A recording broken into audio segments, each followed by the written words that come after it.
বাড়িটা তাহলে অবশেষে তৈরি হয়েই গেল। আসলে সব মানুষেরই একটা স্বপ্ন থাকে তার সুন্দর একটা বাড়ি হবে, সুন্দর একটা পরিবেশে হবে। তো আসলে এমন কোনো মানুষ নেই যে তার একটা স্বপ্ন নেই।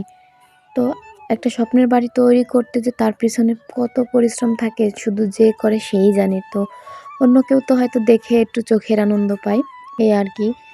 আর খুশি হয়। তো আমরা হচ্ছে ওই বাড়ির ভিতরে যাচ্ছিলাম দেখতে।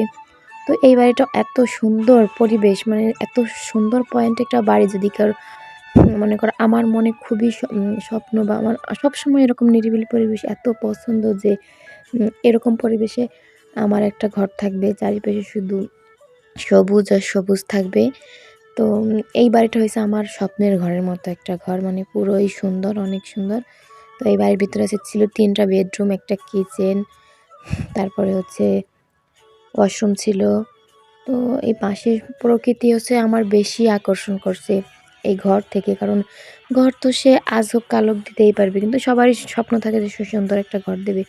তো আমার খুবই পছন্দ এই বাড়ি, এমন কোনো ফল গাছ নাই যে লাগানো নাই, খুবই সুন্দর, মানে অরিজিনাল প্রকৃত সবুজে সবুজে ঘেরা যে বাড়ি সেটা হচ্ছে এই বাড়ি।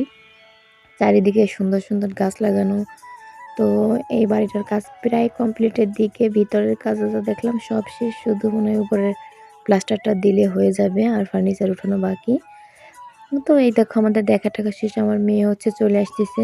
আমি বলছি হয়ে গেছে আমাদের দেখা, বাবা চলো আমরা চলে যাই। তো আসার সময় দেখলাম এই যে ডুমুর, আমি তো ভাবলাম যে এই ডুমুরগুলোকে খায়। তারপরে হচ্ছে আমরা দুপুরে রান্না করা শুরু করে দিয়েছি। তো হচ্ছে আমি আজকে এই মাছটা দিয়ে ভর্তা বানাতে চাইছিলাম, ধনের পাতা দিয়ে বানাইছি হচ্ছে টাকি মাছ ভর্তা, আর ইলিশ মাছ দিয়ে আলু দিয়ে ভুনা করে রাখছিলাম।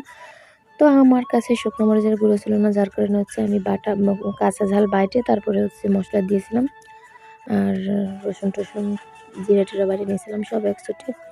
তো এই দেখো আমার মাছগুলো ভাজা হয়ে গেছে। তো আমি মাছগুলো হচ্ছে সুন্দর করে বেছে নিছি প্রথমে, তারপরে হচ্ছে বাটি নিছি সব ২ পদেরই। আমি একটা বেশি, আমি আমার হচ্ছে অনেক ঝাল খাই, যার কারণে একটা ঝাল ভর্তাও বানাইছিলাম শুধু কাঁচা ঝাল দিয়ে। আর মাছ বাটা তো ছিলই সাথে। তো এত মজা হয়েছে আর কি বলবো, এত মনে করো আমি ১ প্লেট ভাত সব শেষ করে দিছি। তো আমার মেয়ে হচ্ছে মাছ ভুনা নিয়ে ভাত খেতে বসে গেছে। আমরা রোদের ভিতরে এসে খাবার খাইছি আজকে, কারণ অনেক ঠান্ডা ছিল বাইরে।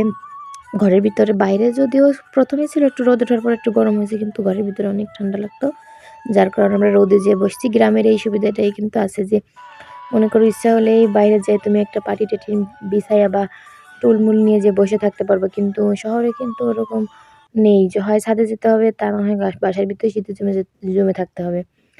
তো তোমাদের কার কার আমাদের এই স্বপ্নের বাড়িটা পছন্দ হয়েছে, আর হচ্ছে কার কার আমাদের ভিডিওটা পছন্দ হয়েছে সে কিন্তু কমেন্ট করে যাবে, ঠিক আছে? আল্লাহ হাফেজ।